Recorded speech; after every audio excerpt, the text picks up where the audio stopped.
नमस्कार. आज इंदापूर नगरपालिकेच्या मालमत्ता करावरील 100% व्याजाचा प्रस्ताव महाराष्ट्र शासनाने मंजूर केलेला आहे.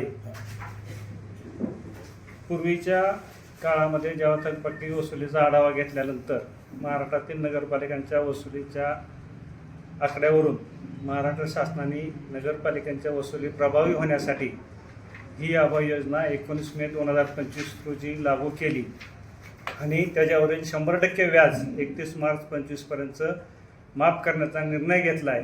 आणि त्या निर्णयाचा फायदा या इंदापूर शहरातील मालमत्ताधारकांनी 31 मार्च 2026पर्यंत आपली मूळ मालमत्ता रक्कम भरून व्याजात सूट मिळवावी आणि आपल्या मालमत्तेला इथून पुढे नियमित कर भरण्यासाठी आपण सगळ्यांनी नागरिकांनी सहकार्य करावं.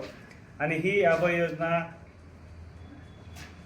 लागू केल्याबद्दल महाराष्ट्र शासनाचे महाराष्ट्राचे मुख्यमंत्री देवेंद्रजी फडणवीस, उपमुख्यमंत्री एकनाथजी शिंदे, उपमुख्यमंत्री सुनेत्राताई पवार आणि या तालुक्याचे कार्यक्षम आमदार आदरणीय दत्तामामा बर्णे या सगळ्यांनी याच्यामध्ये खूप मोलाचं सहकार्य केलं आहे.